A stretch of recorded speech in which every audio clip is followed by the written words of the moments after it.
kalau bicara batasan, sebenarnya nggak ada batasan, tapi ada saatnya kita memang harus memutuskan apakah kita akan tetap bertahan di satu posisi atau kemudian kita ingin mencoba hal yang baru gitu. Karena memang secara naluri manusia itu kan selalu memiliki sifat yang tidak puas gitu ya. Artinya ingin mencoba atau mencoba dan seterusnya. Begitu. Ngeri lah.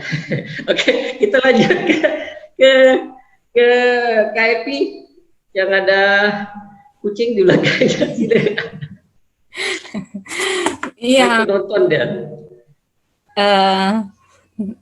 apa ya, saya mau cerita apa, ini cerita pengalaman sepertinya lebih banyak karena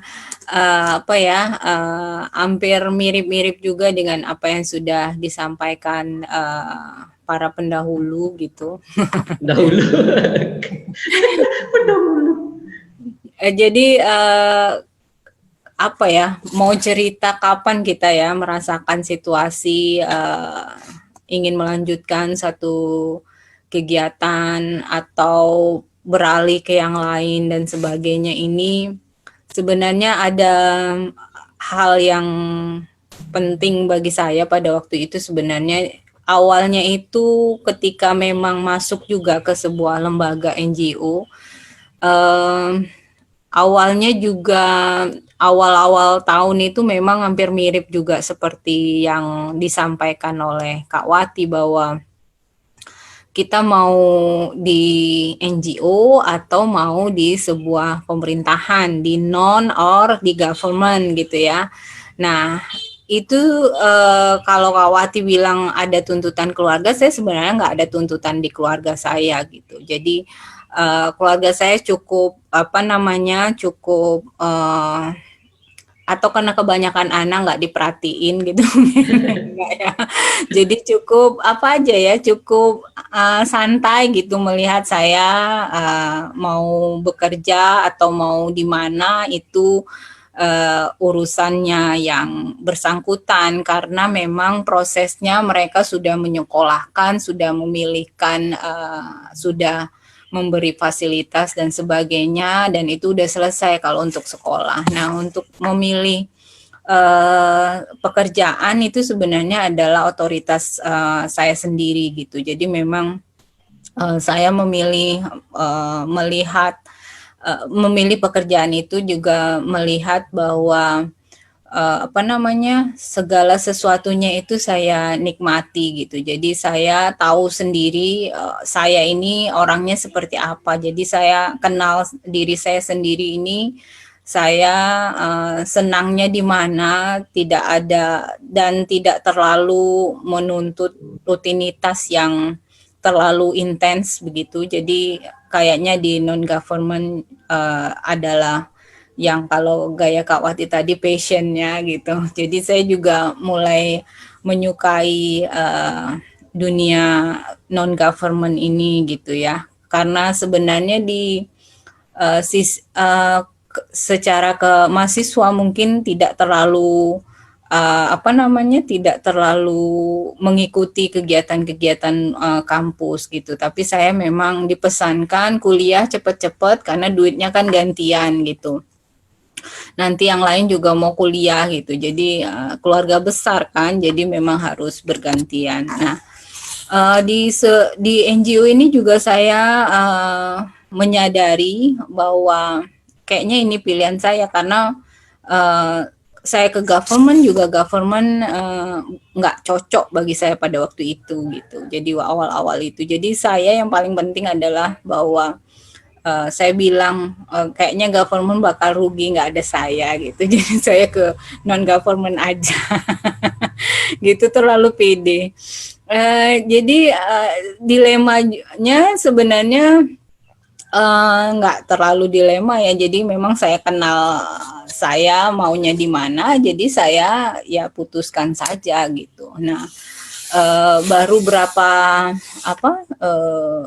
dan ada tantangan juga sebenarnya bahwa menunjukin bahwa di non government itu kamu bisa eksis gitu. Ternyata memang baru 1-2 tahun saya sudah bisa menunjukkan gitu, ibaratnya langsung ke luar negeri gitu kan, itu kan prestis juga gitu, dan orang tua saya ternganga juga, dan sekitar melihat bahwa oh ya baru setahun 2 tahun udah keluar negeri, Amerika lagi gitu kan. Nah itu juga sebuah pencapaian juga bagi saya gitu kan.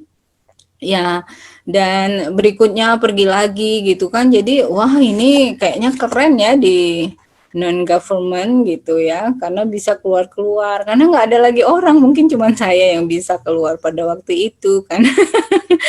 Karena kan apa namanya pilihannya mungkin bisa berbahasa Inggris gitu. Sebenarnya yang lain juga bisa, kesempatannya sama gitu. Tapi yang melihat peluang-peluang mungkin saya juga ada faktor keuntungannya juga kan. Jadi bukan faktor itu saja gitu. Nah, semakin ke sini saya juga hampir mirip, semakin kerja lama-lama saya mikir lagi, saya ini mau cari apa gitu ya. Jadi memang saya harus ini juga apa namanya buat keputusan juga, buat kok di situ terus gitu ya. Jadi ada masa-masa di mana saya juga ingin berkembang lagi gitu, atau belajar lagi gitu. Jadi dilemanya mungkin ada perasaan takut nanti kalau nggak ada pendapatan, nggak ada apa dan sebagainya. Oh ya, saya sebenarnya itu nggak menjadi ukuran juga gitu. Jadi yang penting saya merasa bahwa keputusan di government itu sudah cukup lama, dan saya harus berkembang lagi, saya harus belajar lagi, mungkin banyak hal yang belum saya pelajari, makanya saya juga memutuskan untuk yang berikutnya, saya memutuskan untuk stop di sebuah non-government ini gitu. Jadi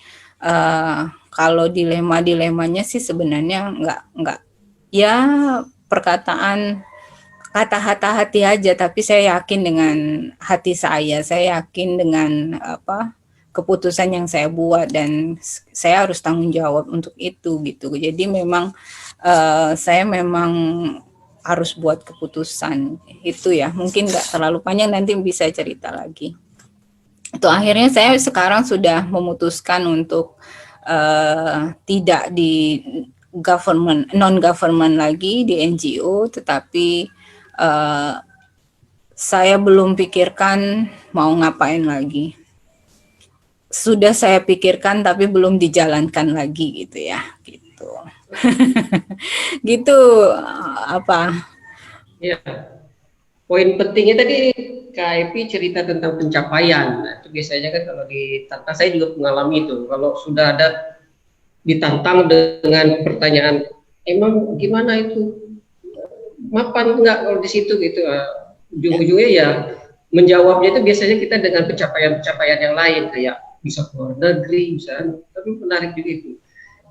Justru teman-teman sebenarnya momenyamu, dirimu teman-teman yang sobat Sumbang yang menonton, yang menjadi pemirsa, masa-masa mudamu itu adalah masa kita untuk meraih pencapaian-pencapaian di luar dari hal-hal yang normatif, yang menurut orang pencapaian kayak gini loh, tapi kita bisa menciptakan sendiri pencapaian kita. Menarik sekali itu. Nah,